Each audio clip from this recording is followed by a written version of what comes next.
objective of this is to help students understand the history of the United States Marine Corps and other students who are in the military, how to take them basically. Because a lot of people, they see somebody in the military, they're like, oh, I'll stand office, because usually we're not that nice. We try to stick to our own, you know. If it's another Marine, yeah, but other people, they just don't get along for some reason.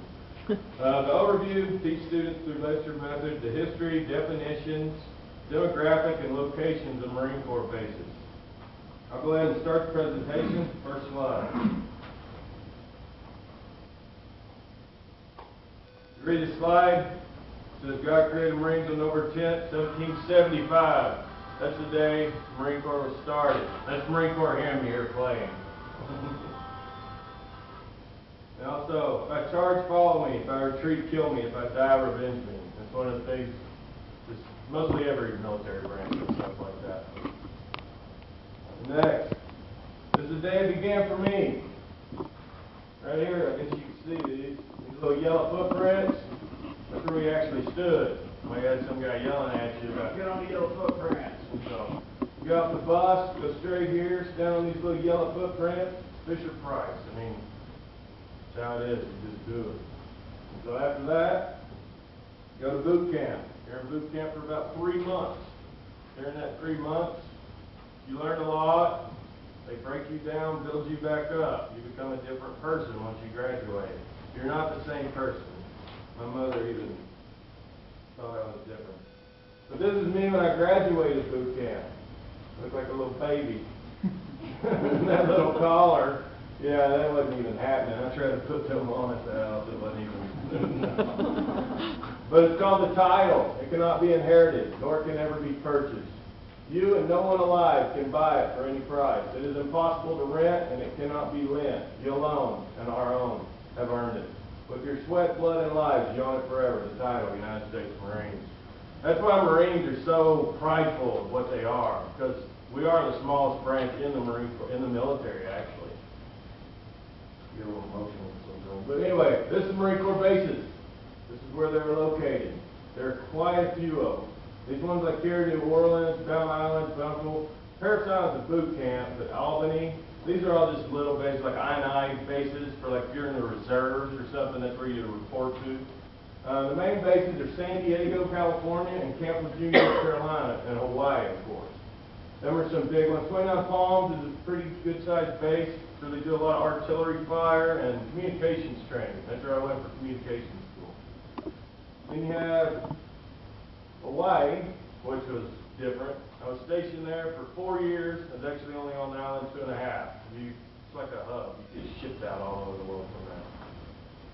But I've been all over. Lived in Japan, Okinawa, Mount Fuji, just about everywhere. Mexico, been there quite a bit, military.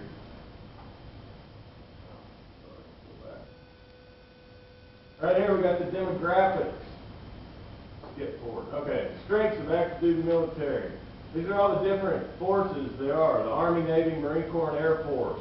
And it shows you the enlisted. Okay, there we go.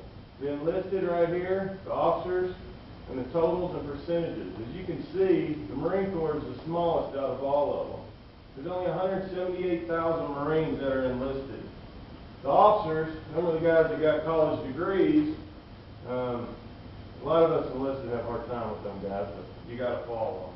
I was in the Marine Corps 6 years, and you got some guy coming straight out of OCS, Officer Candidate School. He's like 22, and he's going to sit here and tell me about war. I'm like, you read the book of war, the laws of war, you don't know nothing. But you have to respect them. They do in the bars. But then you got the gender distribution. As you can see, the women, most of the women are in either the Army or the Air Force. A lot of them are in the Air Force. Actually, when we went to the Air Force bases, that's where all the hot chicks were. You know, the Air Force. They had good chow and hot chicks. You can see that where the lowest is the Marine Corps, of course.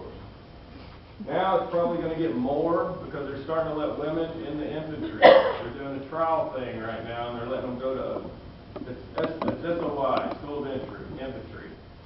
I don't know how it's going to work. I mean, there's a thing. I'm not trying to be biased or whatever, but the thing is, it's been proven in war. If you have a woman there with you in a war and something is happening, that man is going to stop what he's doing to try to protect that woman, and he's going to get killed.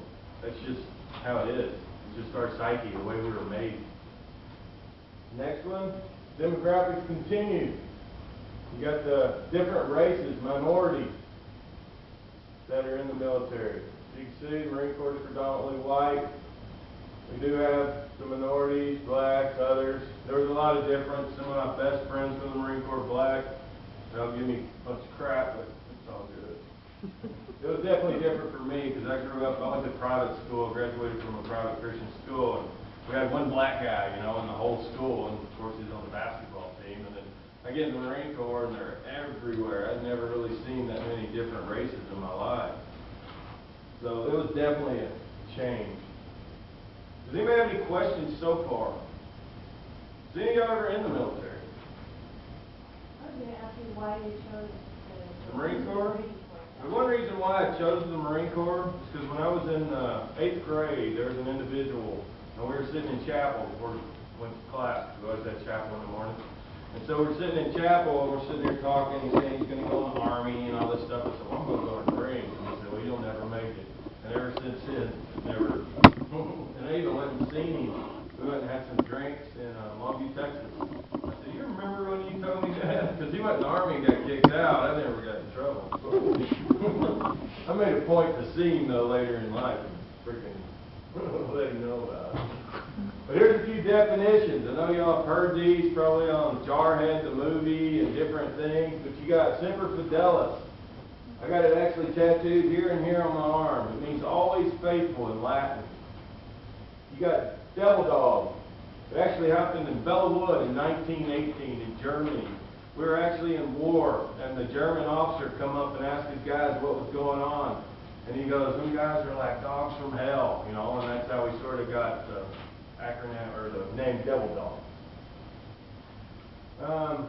Then you got Leatherneck, or Jarhead. I know y'all probably seen the movie, but that comes from this haircut, basically. You got a little bit of hair on top, nothing else. It looks like a mason jar. And there's also stories that it came from the masons. You know the mason jar? Well, supposedly they quit making mason jars back in World War II or something and started making helmets for the Marines. But that's stipulation. Nobody knows if that's actually true. And then you have Leatherneck. It came because of the Revolutionary War period. We actually wore uniforms that had a leather collar that went around your neck. I never had to wear that, thank God, but I heard it was pretty rough. And then you got Hoorah. Everybody says that. Well, we always do like a short that's always then go Hoorah. We say Hoorah. But anyway, it's a reply and affirmative to a question, an acknowledgement of an order, an expression of enthusiasm, real or false. You say it sometimes to be a knucklehead, you say it sometimes because you actually agree with something. Or a greeting. And a lot of Marines, if I see one, I always say Semper Fi. Just it's a given. That's something we say to each other, and then they know that he's a former Marine. And then you got Army. Those who know about the Army, we always said it stood for ain't ready to be a Marine yet. Next is a summary. The Marine Corps has been a major part of my life. Even after I got out, there's a lot of guys I know that was in the Marine Corps, and we've all had the same issues. I mean, a lot of people think, you know, you're in the military, you're going to have issues and stuff like that. But every single guy that I was in the unit with, we all had the same psychological, I mean, it's weird. It's like you're a band of brothers. I mean, that's black guys, Mexicans, Japanese, Indians. We were all in there together, and then it's like anything. You play rugby. I mean, I used to play rugby here at ISU. When you bleed together, I mean, it's just something about it. It bonds you. I've still got kids that'll come up to me and go, Lieutenant Dan! Because I got new legs, I got new hips, and they give me crap all the time.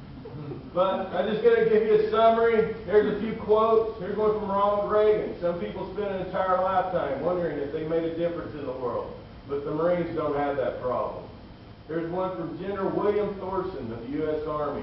There are only two kinds of people that understand Marines. Marines and the enemy. Everyone else has a second-hand opinion. The next one from Eleanor Roosevelt, the First Lady in 1945. She said, the Marines I've seen, oh my goodness. The Marines I've seen around the world have the cleanest bodies, the filthiest minds, and the highest morale, and the lowest morals of any group of animals that I've ever seen. Thank God for the United States Marine Corps. Then you got the last one, General Krulak. He was actually my commandant. That's what CMC means. He was my commandant of the Marine Corps when I was in there. He says, for over 221 years, our Corps has done two things for this great nation. We make Marines and we win battles. And that's all I have about this. But my assignment for you is, find someone who served in the military and thank them for their service. And that's all I got. Thank you.